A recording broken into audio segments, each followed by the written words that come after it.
সনাতন স্মৃতি সংঘ সার্বজনীন দুর্গাপূজা কমিটি প্রস্তুত থাকবেন।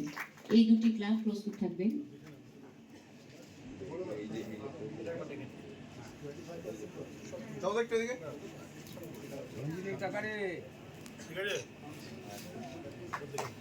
নানুর পূজা কমিটির প্রতিনিধি। আমাদের 5টা থানা, নানুর, বোলপুর, শান্তিনিকেতন, পাড়ুই, ইলামবাজার, 65-এর মতন আমরা চেক বিলি, টোকেন বিলি করলাম। বাকিগুলো থানা থেকে যারা বাকি থাকলো তাদের বলে দেওয়া হয়েছে থানা থেকে তারা নিয়ে নেবে, এবং থানার আধিকারিকরা সেই দরকারে সেই ক্লাবগুলোকে ডেকে থানাতে দিয়ে দেবে।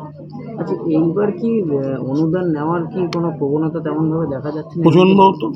শুনুন, পুজো যারা করে, যারা আনন্দে মাতে, তারা অনুদান সবাই নিতে আসছে। জেলাতে আজ পর্যন্ত খবর নেই কেউ পার্টি করে, পার্টি বিবেকে লাগছে নিতে, লজ্জা লাগছে। সেইভাবে এইখানে মোটামুটি বোলপুর থানার মধ্যে একটা ক্লাবে এই পর্যন্ত জানা গিয়েছে তারা এটা নেয়নি, রিফিউজ করেছে। সেটা আমরা অন্য ক্লাব তারা চেয়েছিল, তাদের আমরা দেওয়ার জন্য সুপারিশ করেছি। কোন ক্লাব? দক্ষিণ গুরুপুর। দাদা, এমনও গ্রামের ক্লাবগুলো আছে যারা বলছে যে এই যে আমাদের যে সমিতি আছে আর কি, এখানে আমাদের একটা সিদ্ধান্ত হয়েছে যে এবছর একটা টালমাটাল অবস্থার মধ্যে চলছে, তো তার জন্যে ওই মানে বিশেষ করে আরজি করের যে ঘটনা ঘটেছে আর কি, তাতে সবাই খুব ব্যথিত এবং সবাই চাইছে যে মানে এই কারণে আর কি অনেকেই একটু আমাদের চাঁদা আদায় করতেও অসুবিধে হচ্ছে। এই জন্য আমরা করলাম কি, এই বছরের জন্য আমরা এটা চাঁদাটা নিলাম না, পরের বছর হয়তো আবার নেবো। এখানের এই সমস্যাটা মিটে গেলে আবার আমরা নেবো, এটাই আমরা আমাদের চিঠিতেও জানিয়েছি। মহিলাদের নিরাপত্তার গাফিলতির জন্য কি এখানে পদক্ষেপ? নিরাপত্তা গাফিলতি আমাদের এখানে হয়তো অতটা নেই আর কি, মানে আমাদের পাড়াতে, কিন্তু হয়তো মানে এই পশ্চিমবঙ্গে বা অন্যান্য কোথাও হয়তো থাকতে পারে, সেটা তো সেটা স্টেট দেখবে আর কি, স্টেট সেটা দেখছেও। কিন্তু আমাদের মানে এমনি পারসেপশনটা হচ্ছে, জেনারেল পারসেপশনটা হচ্ছে যে যেহেতু এই বছর এই ধরনের একটা ঘটনা ঘটেছে আর কি, এবং মানে এটা মানে পুজোতে আমরা ওই জন্যেই একটু সংযত ভাবে পুজোটা করছি। তো 3 বছর বা তারও একটু আগে 4 বছর প্রায় আমরা তো অনুদান নিতাম না। তা অনুদান না নিয়ে আমরা পাড়া থেকে কিন্তু চাঁদা তুলে পুজো করতাম।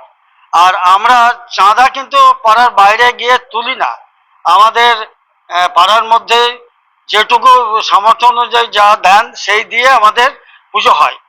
এখন হচ্ছে কি, এই যে অনুদানটা নেওয়ার ফলে হচ্ছে কি, অনেকেই মানে বাড়িতে গিয়ে আমরা যখন চাঁদা তুলতে যাচ্ছি তখন অনেকেই বলছেন আপনারা তো সরকারি অনুদান এত টাকা পাচ্ছেন, তাহলে চাঁদা নিয়ে আপনারা কি করবেন, তাহলে সরকারি অনুদান নিয়ে আপনারা পুজো করুন।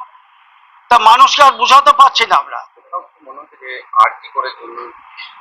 না, সেটা বলতে পারবো না, কিন্তু আমার যে কমিটির যে আমরা মিটিং ডেকেছিলাম, লাস্ট মিটিং, তাতে মহিলারাও এখানে ছিলেন, আমাদের কমিটির যারা লোকজন পদাধিকারী তারাও ছিলেন।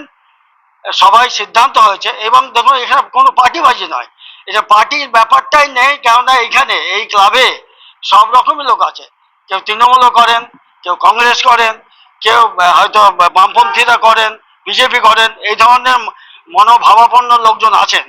গতিকে সবাই মিলে এটা সিদ্ধান্ত হয়েছে, যেহেতু মহিলাদের উপর এই ধরনের অত্যাচার, এবং আমাদের যে সমস্ত প্রত্যেক বাড়িতেই মানে কি বলবো মেয়েরা আছে, তারা বাইরে চাকরি বাকরি করে, তাদের উপরে যাতে মানে ইয়ে হয়, অন্যায় না হয়, ইনজাস্টিস না হয়, সেটা দেখতে হবে।